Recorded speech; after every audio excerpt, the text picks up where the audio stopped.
Kindly all stand.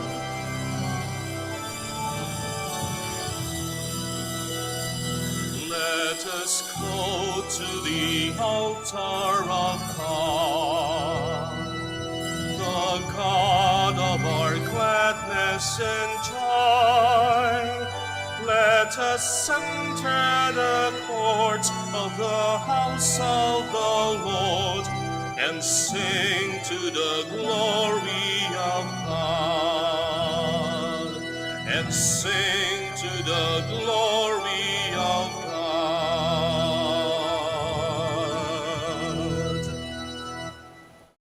In the name of the Father, the Son, and the Holy Spirit. Amen.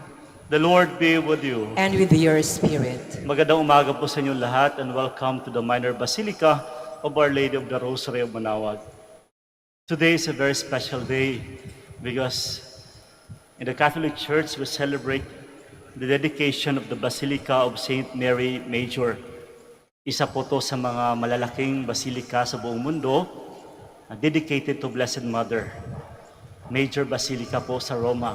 And today is also the anniversary of the canonical affiliation of our minor basilica to the Santa Maria Maggiore Basilica in Rome. And other than that, we also have the members of the Mother Butlers here for their induction of new members and the renewal ceremony. And so, my dear friends, as we gather, let's call to mind our sins and once again ask the Lord for pardon and strength. You were sent to heal the contrite of heart. Lord, have mercy. Lord, have mercy. You came to call sinners. Christ, have mercy. Christ, have mercy. You are seated at the right hand of the Father to intercede for us. Lord, have mercy. Lord, have mercy. And may Almighty God have mercy on us, forgive us our sins, and bring us to everlasting life. Amen. Glory to God in the highest, and on earth peace to people of goodwill. We praise you, we bless you, we adore you, we glorify you. We give you thanks for your great glory. Lord God, Heavenly King, O God, Almighty Father, Lord Jesus Christ, only begotten Son of God, Lord God, Lamb of God, Son of the Father, you take away the sins of the world, have mercy on us. You take away the sins of the world, receive our prayer. For you are seated at the right hand of the Father, have mercy on us. For you alone are the Holy One, you alone are the Lord, you alone are the Most High Jesus Christ, with the Holy Spirit, in the glory of God the Father. Amen. Let us pray. Pardon the faults of your servants, we pray, O Lord, that we who cannot please you by our own deeds may be saved through the intercession of the Mother of your Son and our Lord, who lives and reigns with you in the unity of the Holy Spirit, God, forever and ever. Amen. Please be seated.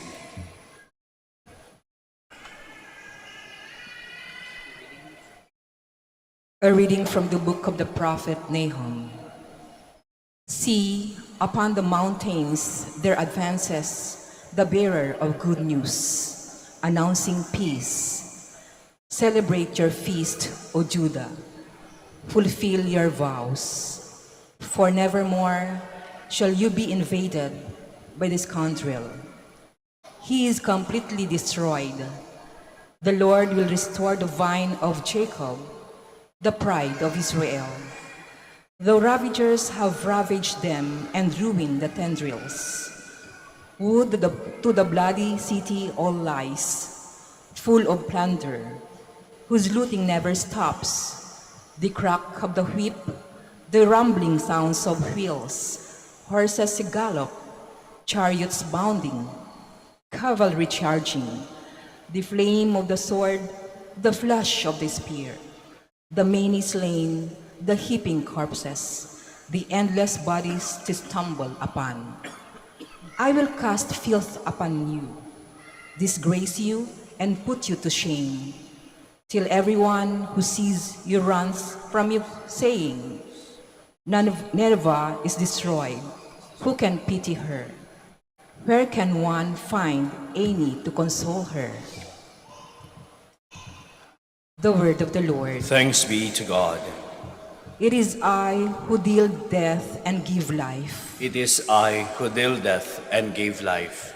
Close at hand is the day of their disaster, and their doom is rushing upon them. Surely the Lord shall do justice for his people. On his servants he shall have pity. It is I who deal death and give life.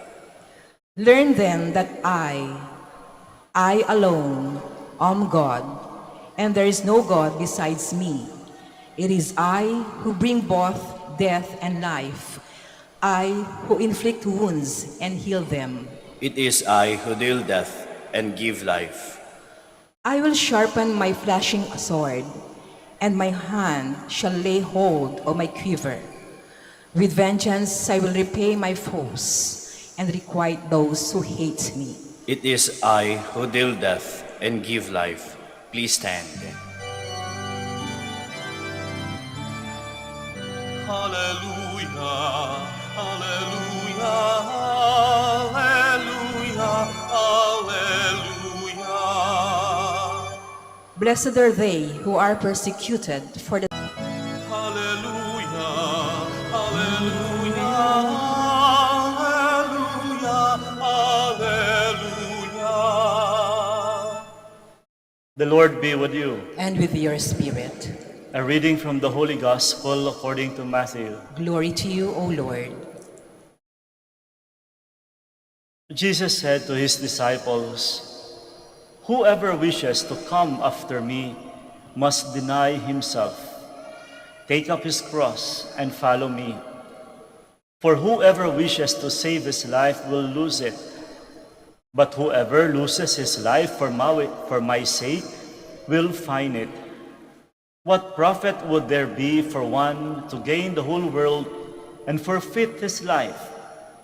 Or what can one give in exchange for his life? For the Son of Man will come with his angels in his Father's glory, and then he will repay each according to his conduct. Amen, I say to you, there are some standing here who will not taste death until they see the Son of Man coming in his kingdom." My dear friends, the Gospel of the Lord. Praise to you, Lord Jesus Christ. Please be seated. Commitment. This is the point of Jesus in today's Gospel when he was talking to his apostles. It's not just a simple commitment, but a deeper commitment that even to the point of death, commitment will still prevail.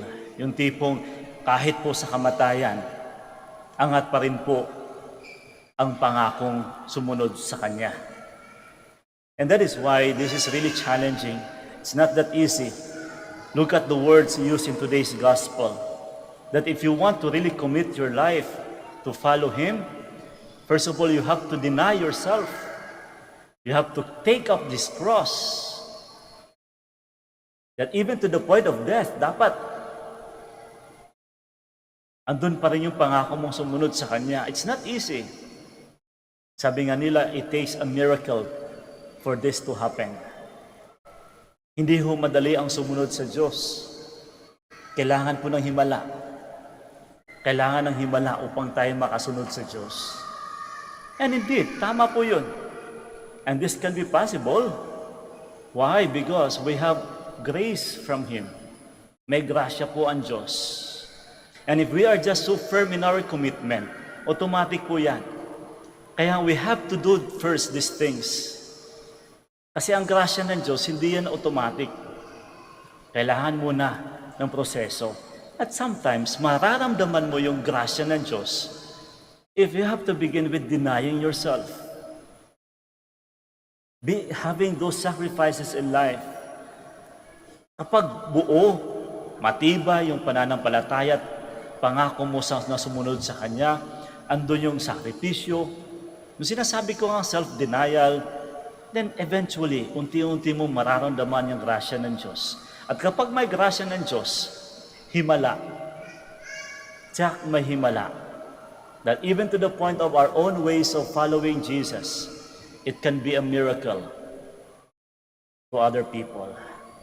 Speaking of Himala, today we celebrate, as I have said, the feast of the dedication of the major basilica in Rome, Santa Maria Maggiore. Alam nyo, kakaiba po itong basilikang iyon. On this very day, noong mga 16th century po, almost 500 years ago, nagkaroon din po ng himala doon. Exactly August 5. Take note, sa Roma po ngayon, napakainit. Umaabot po ng 50, 40 ang init doon sa Roma ngayon. Nagkaroon po ng himala. Anong himala? Biglang nagka-snow. Imagine, noon mismo lang sa compound ng Basilica, nagkaroon ng snow at the middle of summertime. Himala. And that is very known for this major basilica in Rome, Santa Maria Maggiore. Kilalang kilala dahil sa himala. Kaya ang dami pumupunta doon dahil sa himala. Hindi po nalalayo sa ating basilica dito sa Pilipinas, Our Lady of the Rosary Manaoag. Bakit punong-puno tayo ngayon? Dapat ang daming lumalapit dito. Dahil sa himala. Himala ng pagpapagaling. Himala sa ano-ano mga kailangang hinihiling natin. And as I have said, we can only appreciate or recognize these miracles kapag angat na angat din po yung grasya ng Diyos sa atin. In short, sunod-sunod po yan. Grasya ng Diyos, disposition, commitment. Paano mo mararamdaman ang grasya ng Diyos kung mismo disposition mo kulang? Kung mismo ang pagsunod mo, commitment mo, kulang. Paano mo mararamdaman ang himala? Paano mo makikita na ito'y himala? Kung mismo yung disposition mo, yung pagkatao mo, mababaw. Kaya it has to begin with commitment. A deeper one. A deeper sense of commitment. To form your personality na mas matibay at malalim na personalidad. Personalidad na makadiyos. At kapag nabubuo natin yan, aangat po yung grasya ng Diyos. At dito natin mararamdaman ang himala. Again, today, in today's gospel, Jesus is telling us about the value of our own commitment. And here we have the members of the Mother Butlers. And today, take note, they will renew their commitment.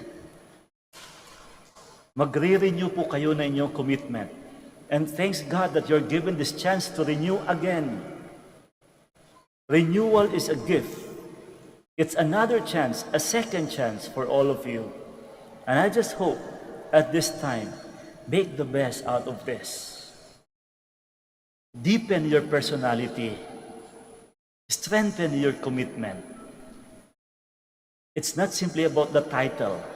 It's not simply about the uniform. It's not simply being a member. Just like in today's gospel, it's not simply being an apostle.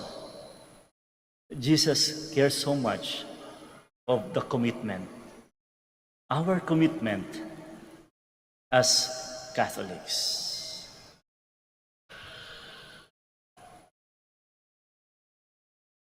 We all stand.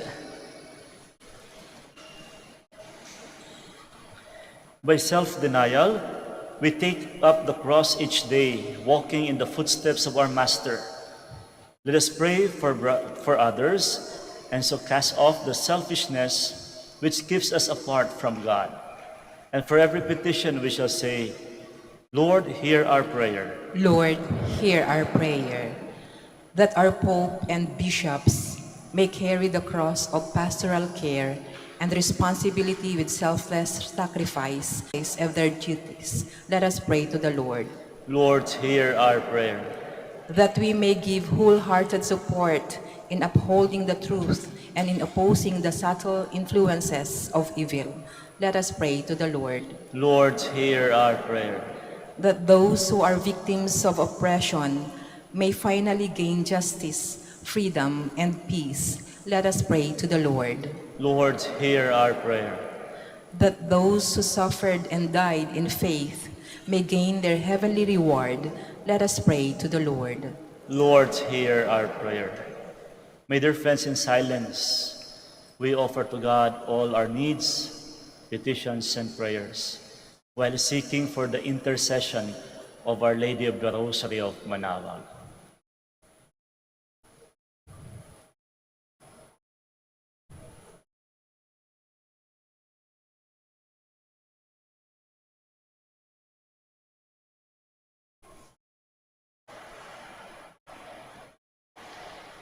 Father of our Lord Jesus Christ, receive the prayers of a pilgrim people seeking to discover your will by walking in the footsteps of your Son, who lives and reigns forever and ever. Amen. Please be seated.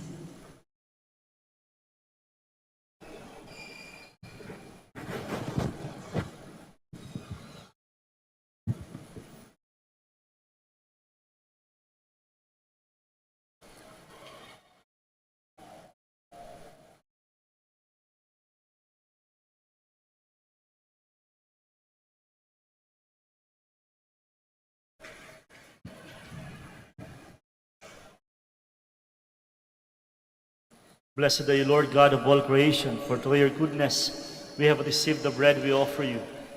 Fruit of the earth and work of human hands, it will become for us the bread of life. Blessed be God forever.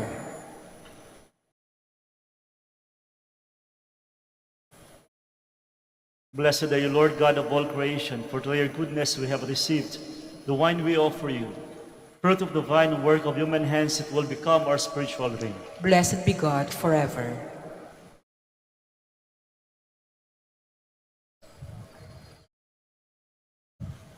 Please stand.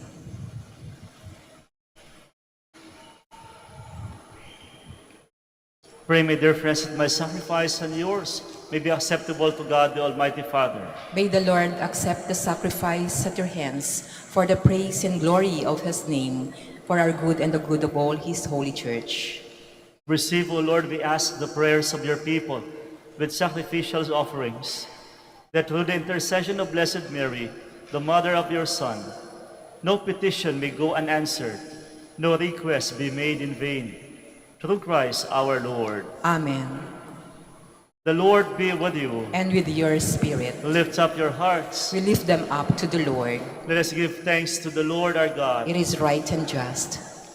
It is truly right and just, our duty and our salvation, to praise your mighty deeds in the exaltation of all the saints, and especially as we celebrate the memory of the Blessed Mother, to proclaim your kindness as we echo her thankful hymn of praise. For truly, even to earth's ends, you have done great things and extended your abundant mercy from age to age. When you look on the lowliness of your handmaid, you gave us through her the author of our salvation, your Son, Jesus Christ our Lord. And through him the host of angels adores your majesty and rejoices in your presence forever.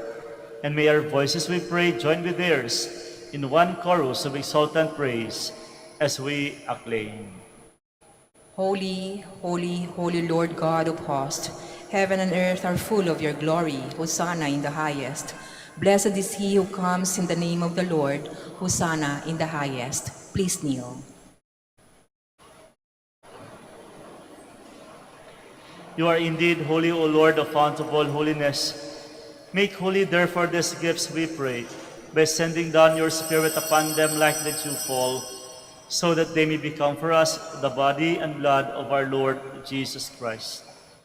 At the time he was betrayed and entered willingly into his passion, he took bread and giving thanks broke it, and gave it to his disciples, saying, "Take this, all of you, and eat of it, for this is my body, which will be given up for you."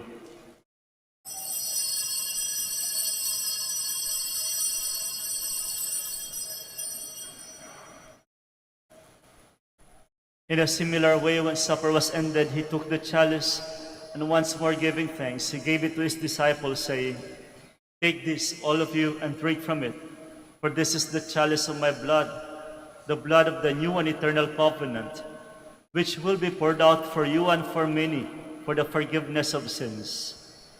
Do this in memory of me.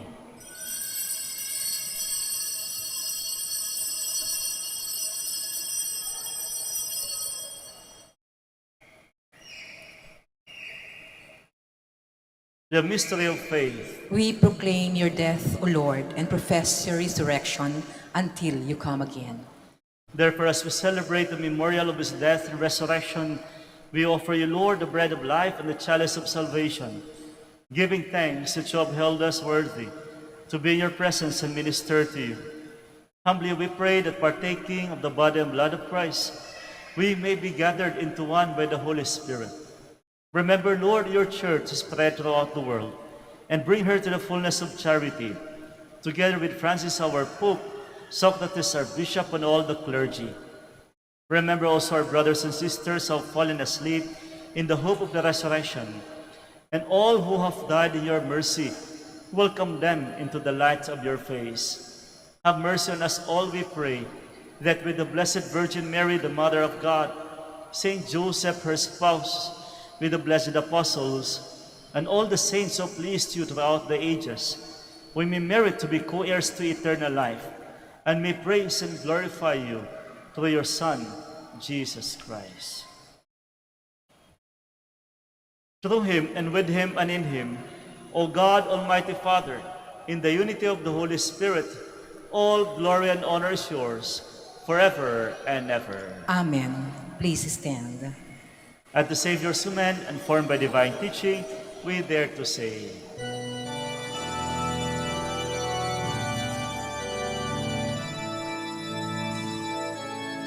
Ama namin, sumasalangit ka, sambahin ang ngalan mo, mapasanin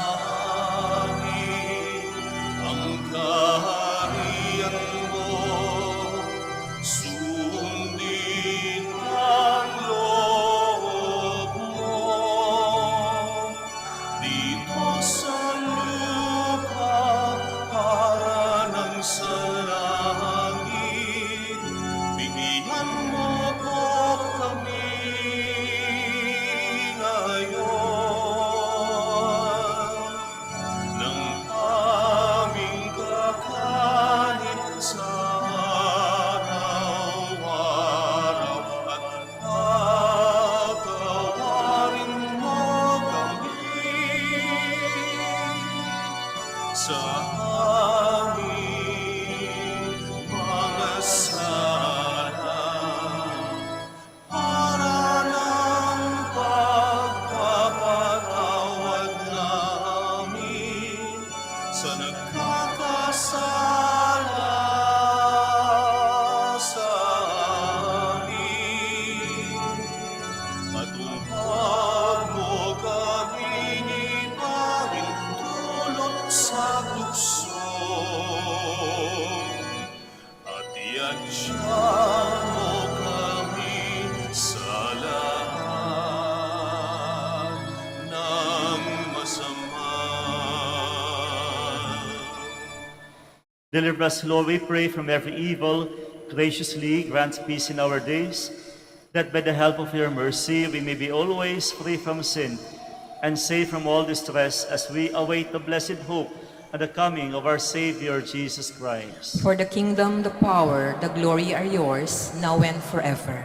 Lord Jesus Christ, who said to your apostles, "Peace I leave you, my peace I give you," look not on our sins, but on the faith of your church, and graciously grant her peace and unity in accordance with your will, who live and reign forever and ever. Amen.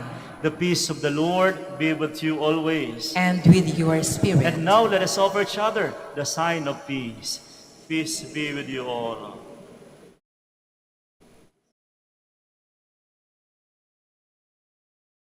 Lamb of God, Take away the sins of the world, have mercy on us. Lamb of God, you take away the sins of the world, have mercy on us. Lamb of God, you take away the sins of the world, grant us peace. Please kneel.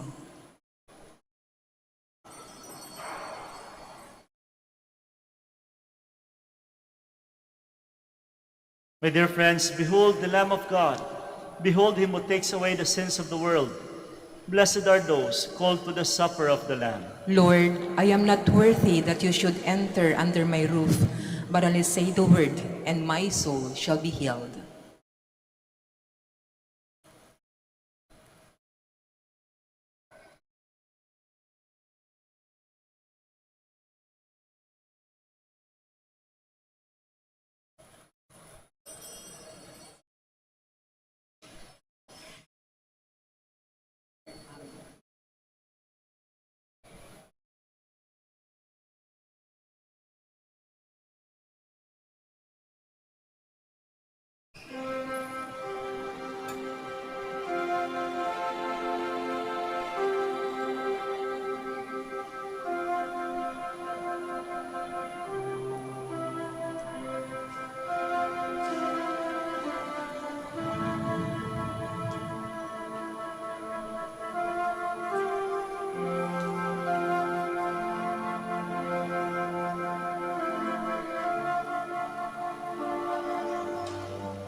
Sa iyong kandungan, aking natikman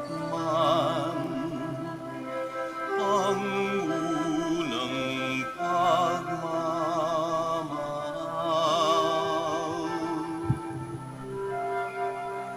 Kahit musmus pa, nariyan ka na. Kapiling ka aking ina.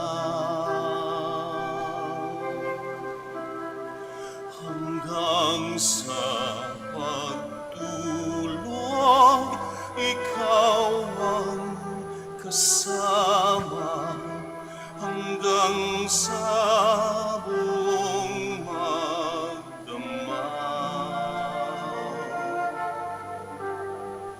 Ipinaghere ng butihing nanay ang kanyang bunsong mahal.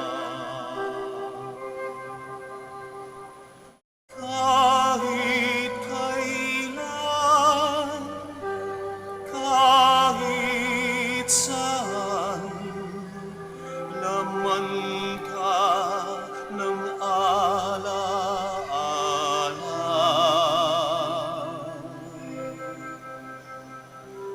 Tanging bituin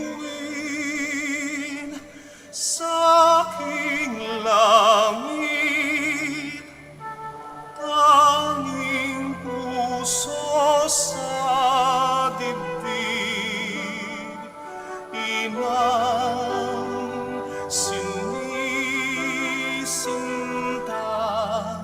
Santa Maria.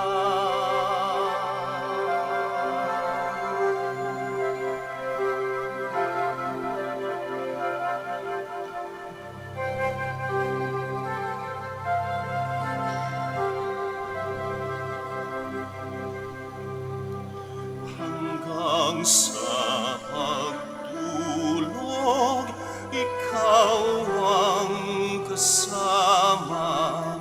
Hanggang sa buong magdamag. Ipinaghere ng butihing nanay ang kanyang bunso.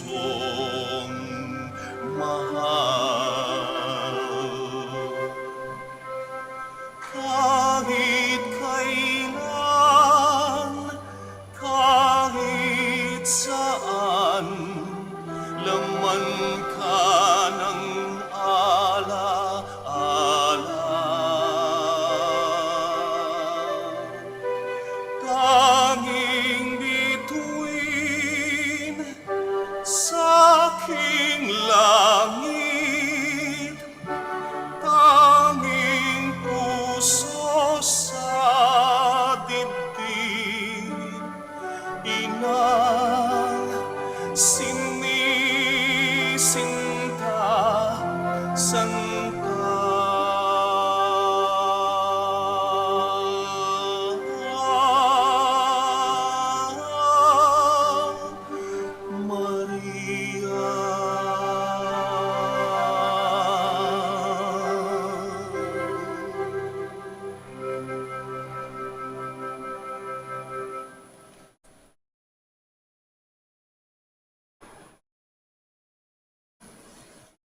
Please all stand.